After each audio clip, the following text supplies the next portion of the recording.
Hello everyone, in this lecture we are going to learn Medical Surgical Nursing 1 in chapter number 5, Fluid and Electrolytes Balance and Imbalance in topic Regulation of the Acid Base Balance. બોડીની અંદર acid અને base છે કઈ રીતે balance થાય છે, body છે એ કઈ રીતે કયા મિકેનિઝમ્સ થ્રુ છે એ એસિડ અને બેઝ છે એને બેલેન્સ કરે છે. એની અંદર જીવન જીવવા માટે બોડીમાં એસિડ અને બેઝની વચ્ચે કેમિકલ બેલેન્સનો રેશિયો મેન્ટેન થવો જરૂરી છે. કોઈ પણ વસ્તુ છે તો એનો રેશિયો જે છે એ મેન્ટેન થવો જરૂરી છે. એસિડ અને બેઝ છે એ કમ્પ્લીટ હોવું જોઈએ, એનો રેશિયો મેન્ટેન હોવો જોઈએ. આ રેશિયો કેટલો છે તો કે 20:1 એસિડ, એટલે કે 20:1નો રેશિયો બોડીની અંદર છે. એસિડ બેઝ બેલેન્સ આર્ટરીની બ્લડ સેમ્પલથી મેઝર કરવામાં આવે છે. એટલે કે એસિડ બેઝ બેલેન્સ છે કઈ રીતે મેઝર કરવામાં આવે છે, કઈ રીતે આપણે ફાઇન્ડ આઉટ કરી શકીએ કે એનો રેશિયો કેટલો છે બોડીની અંદર, તો કે આર્ટરિયલ બ્લડ ગેસ એનાલાઇસિસ કરીએ છીએ તો એની અંદર એના બ્લડ સેમ્પલ થ્રુ છે એ મેઝર કરવામાં આવે છે. બ્લડ પીએચના સ્વરૂપમાં રેકોર્ડ કરવામાં આવે છે. બ્લડ કઈ રીતે ફાઇન્ડ આઉટ કરશું એનો રેશિયો, તો કે પીએચથી એને દર્શાવવામાં આવે છે, જેની normal range 7.35 to 7.45 pH of the blood છે. નોર્મલ રેન્જ કેટલી છે બ્લડની? 7.35 to 7.45 pH of the blood છે. એસિડ એ હાઇડ્રોજન આયન ડોનર છે. એસિડ કેવું છે? હાઇડ્રોજન આયનને શું કરે છે? ડોનર કરે છે, આપે છે. જે બેઝની સ્ટ્રેન્થ ડિક્રીઝ કરવામાં બ્લડમાં હાઇડ્રોજન આયન રિલીઝ કરે છે. બેઝ છે એની સ્ટ્રેન્થ હાઈ થઈ ગઈ હોય તો એની અંદર શું થશે તો કે એ હાઇડ્રોજન આયન છે એને રિલીઝ કરે છે, જે બેઝની સ્ટ્રેન્થ છે એને ડિક્રીઝ કરી દે છે. બેઝ હાઇડ્રોજન આયનનો સ્વીકાર કરે છે અને સ્ટ્રોંગ એસિડને વીક એસિડમાં ફેરવે છે. એક્ઝામ્પલ, હાઇડ્રોક્લોરાઇડ એસિડ છે એનું કાર્બોનિક એસિડમાં રૂપાંતર થાય છે. આ રીતે છે એનો રેશિયો છે એ મેન્ટેન થાય છે. કે સ્ટ્રેન્થ છે એને ડિક્રીઝ કરવા શું કરવામાં આવે છે? હાઇડ્રોજન આયન છે એને ડોનર કરવામાં આવે છે અને બેઝ છે એનો સ્વીકાર કરે છે. એટલે કે સ્ટ્રોંગ એસિડ છે એનું વીક એસિડની અંદર રૂપાંતર થઈ જાય છે. Next one, regulation of the mechanism of the acid base balance. કયા મિકેનિઝમ્સ ઉપર વર્ક કરે છે? તો કેમિકલની મદદથી બોડીની પીએચ છે એ બેલેન્સ કરવા માટે શું કરવામાં આવે છે? કયા કયા કેમિકલ છે એ રેગ્યુલેટ કરે છે? First one, chemical buffer system. Chemical buffer સિસ્ટમની અંદર શું થશે તો કે બોડીમાં એસિડ બેઝ પીએચ બેલેન્સ કરવા કેમિકલ બફર સિસ્ટમ ફાસ્ટ કામ કરે છે, પણ આ સાથે અધર રેગ્યુલેટરી મિકેનિઝમ્સ વધારે રિલિએબલ પ્રોટેક્શન્સ એસિડ બેઝ ઇમ્બેલેન્સમાં પૂરું પાડે છે. શું કરશે તો કે આ કેમિકલ બફર સિસ્ટમ છે એ વર્ક કરે છે, બટ અધર રેગ્યુલેટરી મિકેનિઝમ્સ છે એ વધારે રિલિએબલ પ્રોટેક્શન્સ એસિડ બેઝ ઇમ્બેલેન્સમાં વધારે પૂરું પાડે છે. તો બફર સબસ્ટન્સ છે પીએચ લેવલ નોર્મલ રાખવા માટે તરત જ શું કરશે? રિએક્ટ કરશે. જ્યારે એસિડ બેઝ ઇમ્બેલેન્સ સર્જાય ત્યારે તે એક્ટિવેટેડ થાય છે. કોઈપણ કન્ડિશન, કોઈપણ એસિડ બેઝની અંદર કોઈપણ એબનોર્માલિટી આવે છે ત્યારે શું કરે છે? એ એક્ટિવેટેડ થાય છે. બફર સિસ્ટમના આયન પેરમાં રહેલા હોય છે. આ જે બફર સિસ્ટમ છે બોડીની અંદર, એની અંદર તેના આયન છે કેવા હોય છે? પેરમાં રહેલા હોય છે. આ પેરમાં રહેલા ion excessive change in acid base prevent કરે છે. એટલે કે જે કંઈ પણ ચેન્જ આવે છે, વધારે પડતો સિવિયરિટી છે એને પ્રિવેન્ટ કરી દે છે પહેલેથી જ. શું કરશે તો કે જ્યારે જરૂર જણાય ત્યારે બફર હાઇડ્રોજન આયન રિલીઝ ઓર એબ્ઝોર્બ કરે છે. બફર છે એ શું કરે છે? આગળ આપણે જોયું, હાઇડ્રોજન આયન રિલીઝ થવાથી એની સ્ટ્રોંગનેસ છે કેવી થઈ જાય છે? વીક થઈ જાય છે. તો હાઇડ્રોજન આયન રિલીઝ ઓર એબ્ઝોર્બ કરે છે. એક્સ્ટ્રા સેલ્યુલર ફ્લુઇડમાં જ્યારે બફર સિસ્ટમ એસિડ અને બેઝ સાથે ક્વિકલી રિએક્ટ કરી પીએચ ચેન્જને મિનિમાઇઝ કરે છે. બફર સિસ્ટમ છે એ શું કરે છે તો કે એસિડ અને બેઝ સાથે ક્વિકલી રિએક્ટ કરે છે. શું કરશે? ક્વિકલી રિએક્ટ કરે છે. આગળ આપણે જોયું, ડાયરેક્ટલી એ શું થઈ જશે? એક્ટિવેટેડ થઈ જશે અને ત્યારબાદ પીએચનો જે ચેન્જ આવેલો છે, એટલે કે એબનોર્માલિટી આવેલી છે, એને મિનિમાઇઝ કરે છે. આમ પીએચ ચેન્જ ઓક્યુર થાય ત્યારે બફર સિસ્ટમ તરત જ વપરાઈ જાય છે, પણ પાછી જો જરૂરિયાત ઊભી થાય તો બોડી તરત જ તે પાછું બનાવી શકતું નથી. પરિણામે પીએચ ચેન્જને રેગ્યુલેટ કરવા બોડી અશક્ય બની જાય છે. શું થશે તો કે ફર્સ્ટ ટાઈમ જ્યારે એબનોર્માલિટી આવે છે, એનું ફંક્શન છે એબનોર્મલ થઈ જાય છે, ત્યારે બફર સિસ્ટમ વર્ક કરે છે, બટ જ્યારે પાછી થોડા ટાઈમ પછી ડાયરેક્ટ જરૂરિયાત વર્તાય ત્યારે પાછું એ બનાવી શકતું નથી. એટલે કે પાછું એ પીએચ છે એને રેગ્યુલેટ કરી શકતું નથી. આપણા શરીરમાં 3 પ્રકારની પ્રાઇમરી બફર સિસ્ટમ આવેલી હોય છે. કઈ કઈ બફર સિસ્ટમ છે એ વર્ક કરે છે? તો કે બાયકાર્બોનેટ. બાયકાર્બોનેટ શું કરે છે? તો કે જે બ્લડની pH 7.4 સુધી 20 પાર્ટ્સ ઓફ ધી બાયકાર્બોનેટ અને 1 part of the carbonic acid દ્વારા મેન્ટેન કરે છે. એટલે કે બાયકાર્બોનેટ છે એ શું કરે છે? બોડીની અંદર મેન્ટેન કરે છે. શું મેન્ટેન કરે છે? કઈ રીતે? તો કે 7.4 સુધીની જ્યાં સુધી pH થઈ જાય ત્યારે બાયકાર્બોનેટ છે 20 એના પાર્ટ અને 1 part of the carbonic acid, આગળ આપણે જોયું 20:1 એનો રેશિયો છે એ દ્વારા એ શું કરે છે? મેન્ટેન કરે છે. Next one plasma protein. Plasma પ્રોટીનમાં શું થશે? તો કે જેમાં પ્રોટીનના કેમિકલ સ્ટ્રક્ચરમાં હાઇડ્રોજન આયનની અમાઉન્ટ અલગ હોય છે, જે હાઇડ્રોજન આયનની એટ્રેક્ટ અને રિલીઝ કરે છે. પ્લાઝ્મા પ્રોટીન શું કરે છે? તો કે એની સ્ટ્રક્ચરમાં હાઇડ્રોજન આયનના અમાઉન્ટ કેવા હોય છે? ડિફરન્ટ હોય છે, જે હાઇડ્રોજન આયનને એટ્રેક્ટ કરે છે અને રિલીઝ કરે છે. એના દ્વારા છે એની સ્ટ્રોંગનેસ છે એ વીક થઈ જશે. હિમોગ્લોબિન કઈ રીતે વર્ક કરે છે? તો કે બ્લડમાં રહેલા હિમોગ્લોબિન ક્લોરાઇડ આયનના બોડી સેલ અને રેડ બ્લડમાં શિફ્ટિંગથી pH મેન્ટેન કરે છે. ક્લોરાઇડ આયનમાં અને આરબીસીની જોડે શું કરે છે? શિફ્ટિંગ કરે છે, જેના દ્વારા છે એ pH મેન્ટેન થાય છે. તો આ રીતે બાયોકાર્બોનેટ, પ્લાઝ્મા પ્રોટીન અને હિમોગ્લોબિન બફર સિસ્ટમ થ્રુ છે બોડીની અંદર એસિડ બેઝ બેલેન્સ કરે છે. નેક્સ્ટ વન આવે છે લંગ કઈ રીતે કરે છે? આગળ આપણે જોયું કેમિકલ બફર સિસ્ટમ. હવે લંગ છે તો કે 10 to 30 મિનિટ્સ લંગમાં હાઇડ્રોજન મોલેક્યુલરનું વોટર મોલેક્યુલરમાં રૂપાંતર થાય છે. હાઇડ્રોજન્સ જે મોલેક્યુલર્સ છે એ જે બ્રીથિંગ થ્રુ લીધેલા છે એનું વોટર મોલેક્યુલર્સની અંદર રૂપાંતર થાય છે, જે શું કરે છે? તો કે બોડીમાં ઉત્પન્ન થયેલા કાર્બોનિક એસિડ લંગમાં જઈ ગેસ એક્સચેન્જની પ્રોસેસ દ્વારા, એટલે કે કાર્બોનિક એસિડ છે એ શું થશે? લંગમાં જશે અને ગેસ એક્સચેન્જની પ્રોસેસ દ્વારા ન્યુટ્રલાઇઝ એટલે કે ત્યાં સ્થાયી થશે. આથી જ જ્યારે બોડીમાં એક્સેસિવ એસિડ જનરેટ થાય ત્યારે રેસ્પિરેટરી રેટ કેવો થઈ જશે? ઇન્ક્રીઝ થઈ જશે અને વધારાનો કાર્બન ડાયોક્સાઇડ અને વોટર બહાર ફેંકાય છે. શું થશે? તો કે કાર્બોનિક એસિડ છે એ લંગમાં જશે, ત્યાં ગેસ એક્સચેન્જની પ્રોસેસ દ્વારા ત્યાં સ્થાયી થશે અને બોડીમાં જ્યારે એક્સેસિવ એસિડ જનરેટ થાય ત્યારે શું કરશે? તો કે રેસ્પિરેટરી રેટ ત્યારે ઇન્ક્રીઝ થઈ જાય છે. રેસ્પિરેટરી રેટ ઇન્ક્રીઝ થવાથી એ વધારાના કાર્બન ડાયોક્સાઇડ અને વોટરને બહાર ફેંકે છે. જ્યારે બોડીમાં બાયકાર્બોનેટનું પ્રમાણ વધી જાય ત્યારે રેસ્પિરેટરી કેવું થઈ જશે? સ્લો થઈ જશે અને ડીપર બને છે. ફક્ત લંગ જે હાઇડ્રોજન આયનને ઇનએક્ટિવેટ કરી અને પાણીના સ્વરૂપમાં બહાર કાઢે છે અને જ્યારે બીજા આયન કિડની દ્વારા બહાર ફેંકાય છે. એ ઓનલી ફોર લંગ કોને બહાર કાઢી શકે છે? હાઇડ્રોજન આયનને. આગળ આપણે કીધું હાઇડ્રોજન આયનનું વોટર મોલેક્યુલર્સમાં રૂપાંતર થાય છે, જે કઈ રીતે? તો કે એ પાણીના સ્વરૂપમાં બહાર કાઢે છે અને બીજા જે સબસ્ટેન્સ છે, બીજા આયન છે ને કિડની દ્વારા બહાર કાઢે છે. તો કાર્બોનિક એસિડ દ્વારા છે એ શું કરે છે? એ એસિડ બેઝ બેલેન્સ કરે છે. ત્યારબાદ આવે છે સેલ કઈ રીતે? તો કે બોડી સેલ એક્સ્ટ્રા આયનને 2 to 4 અવર્સમાં રિએક્શન્સ કરી એબ્ઝોર્બ ઓર રિલીઝ કરે છે. બોડી સેલ છે એ એક્સ્ટ્રા આયનને શું કરી દેશે? એબ્ઝોર્બ અને રિલીઝ કરી દેશે, એના દ્વારા મેન્ટેન થશે. ત્યારબાદ આવે છે કિડની શું કરશે? તો કે જે H2CO3 માંથી H અને HCO2 એના O2ના 2 સબસ્ટન્સ આયનને છૂટા પાડે છે. યુરિન બનાવવાની પ્રોસેસ દરમિયાન સોડિયમ એન્ડ હાઇડ્રોજન આયનને છૂટા પાડે છે. શું કરી દેશે? એ યુરિન બનાવવા માટે કિડની સોડિયમ અને હાઇડ્રોજન આયનને છૂટા પાડે છે. સોડિયમ અને બાયકાર્બોનેટને એમાંથી શું થશે? તો કે સોડિયમ અને બાયકાર્બોનેટ છૂટા પડે છે અને ક્રેબ્સ સાયકલ દ્વારા કિડનીમાં ટ્યુબરક્યુલ સેલ દ્વારા એમાઇનો એક્સચેન્જ થાય છે, તેમજ લાર્જ અમાઉન્ટમાં પોટેશિયમ આયન યુરિનમાં રિલીઝ થાય છે. આગળ આપણે જોયું હાઇડ્રોજન આયન છે એ વરાળ સ્વરૂપે બહાર નીકળી જશે, પણ બીજા જે મોલેક્યુલર્સ છે, બીજા આયન છે એ કઈ રીતે? તો કે ક્રેબ્સ સાયકલ દ્વારા કિડની જ્યારે યુરિન ફોર્મેટ કરે છે ત્યારે શું કરે છે? તો કે એમાઇનો એક્સચેન્જ દ્વારા શું કરશે? તો કે લાર્જ અમાઉન્ટમાં પોટેશિયમ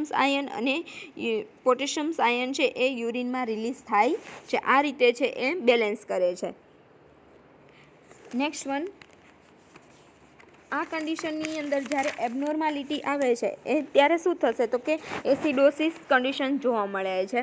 તો એસિડોસિસ એટલે શું? તો આગળ આપણે જોયું હતું એસિડોસિસ કોને કહેવાય તો કે એસિડોસિસ એ એસિડ ફ્લુઇડનો વધારો થવાથી જોવા મળે છે. એટલે કે acute or chronic metabolic acidosis and respiratory acidosis 2 ટાઈપ્સની અંદર એને ડિવાઈડ કરવામાં આવે છે. ફર્સ્ટ વન આપણે જોઈશું acute and chronic metabolic acidosis. Metabolic acidosis એટલે શું? એને શું કહેવામાં આવે છે તો કે આ કન્ડિશનમાં બ્લડ પીએચ લેવલ નોર્મલ કરતાં શું થઈ જશે? એસિડોસિસ મીન્સ લો થઈ જશે. પીએચ લો થવાથી શું થશે તો કે જેમાં બ્લડ પ્લાઝમામાં હાઇડ્રોજન આયનનું પ્રમાણ વધે છે અને બાયકાર્બોનેટ આયનનું પ્રમાણ કેવું થઈ જશે? ઘટી જશે. હાઇડ્રોજન આયન વધવાથી બાયકાર્બોનેટ ઘટી જશે, જે પ્લાઝમા પ્રોટીનમાં આવેલા એનિયોન જેવા કે ફોસ્ફેટ સલ્ફેટમાં ચેન્જ થવાના લીધે જોવા મળે છે. શું કામ થશે તો કે પ્લાઝમા પ્રોટીનમાં આવેલા ફોસ્ફેટ છે, સલ્ફેટ છે, એની અંદર ચેન્જ થવાના લીધે જોવા મળે છે. Normal anion gap 8 to 10 milliequivalent per લિટરનો હોય છે, પણ તે 12 to 16નું થાય તો આ કન્ડિશન્સ જોવા મળે છે. આ ગેપ છે એ ક્યારેક થઈ જાય પણ એ નોર્મલ કરતાં વધી જાય ત્યારે શું જોવા મળે છે? એસિડોસિસ કન્ડિશન જોવા મળે છે.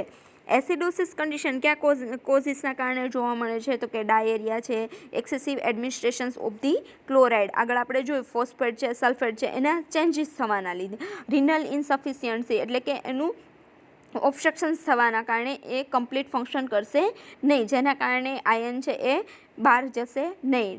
ડાયાબિટીક કે કીટોએસિડોસિસ. ડાયાબિટીક કીટોએસિડોસિસ એટલે શું તો કે પ્રોડ્યુસ એક્સેસિવ બ્લડ એસિડ્સ, એ વધારે પડતું એસિડ છે એ ફોર્મેટ કરે છે, એના કારણે શું જોવા મળે છે? એસિડોસિસ કન્ડિશન્સ જોવા મળે છે. સાઇનમ સિમ્ટમ્સ. તો સાઇનમ સિમ્ટમ્સની અંદર શું આવશે તો હેડેક છે, નોઝિયા, વોમિટિંગ, ડિહાઇડ્રેશન્સ, ડ્રાઉઝીનેસ, રેસ્પિરેટરી રેટ કેવો થઈ જશે?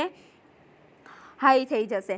હાઇપોટેન્શન્સ, confusions, cardiac output, ટ્વિચિંગ and કન્વલ્સન્સ. Muscles કેવા થઈ જશે? ટ્વિચિંગ થઈ જશે.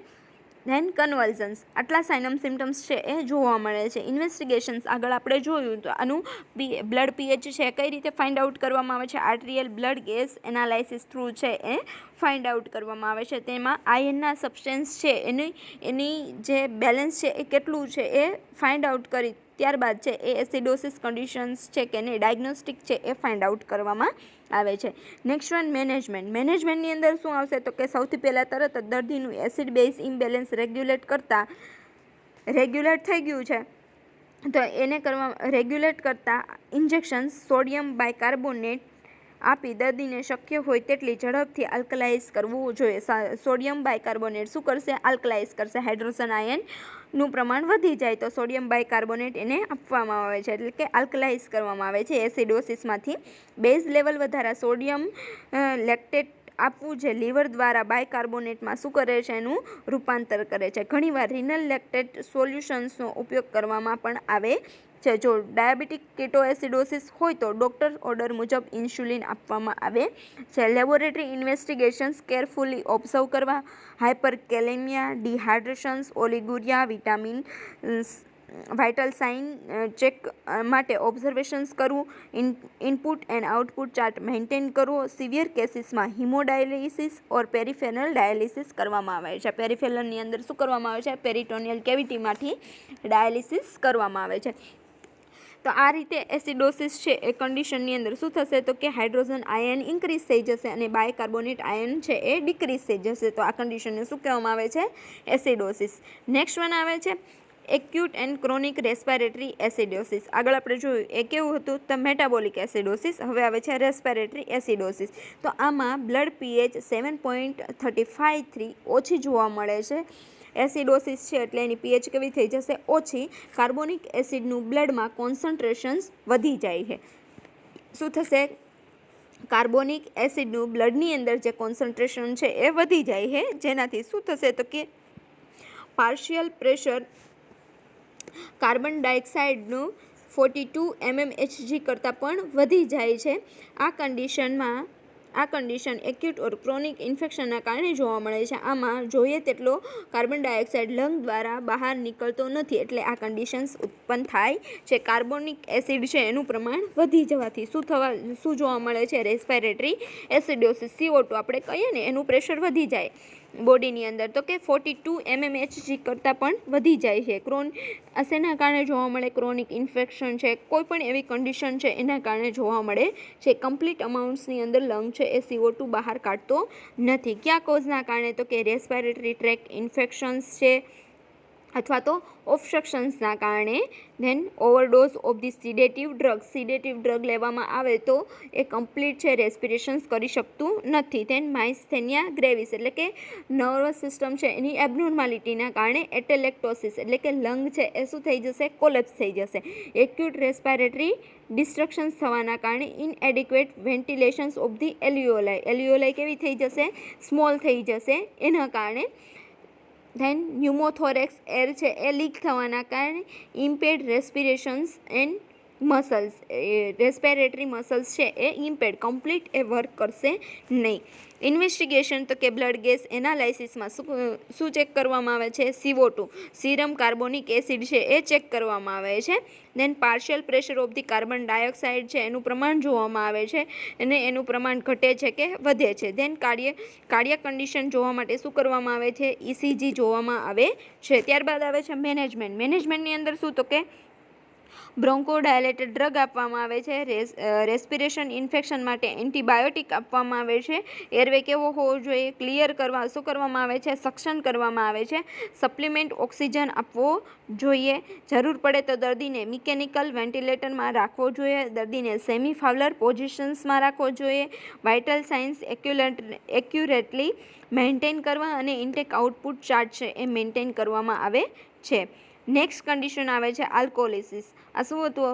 તો કે acute and chronic respiratory acidosis. હવે આલ્કોલિસિસ તેનાથી ઓપોઝિટ. જ્યારે બોડીમાં આલ્કલાઇન ફ્લુઇડ વધી જાય તો તે કન્ડિશનને આલ્કોલિસિસ કહેવામાં આવે છે. આ પણ શું છે? તો કે 2 ટાઈપ્સ છે. Acute and chronic metabolic alkalosis and respiratory alkalosis. એની અંદર acute and chronic metabolic alkalosis means તો કે જ્યારે બ્લડ સીરમમાં હાઇડ્રોજન આયનનું કોન્સન્ટ્રેશન્સ કેવું થઈ જશે?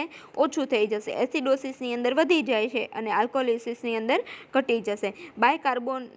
કાર્બોનેટનું પ્રમાણ છે એ વધી જાય છે જેનાથી pHનું પ્રમાણ કેવું થઈ જશે? વધી જશે. એટલે કે 7.45 વધી જાય છે અને આ કન્ડિશનને શું કહેવામાં આવે છે? એક્યુટ એન્ડ ક્રોનિક મેટાબોલિક આલ્કોલિસિસ કહેવામાં આવે છે. હાઇડ્રોજન આયનનું પ્રમાણ ઘટી જશે અને બાયકાર્બોનેટ વધી જશે.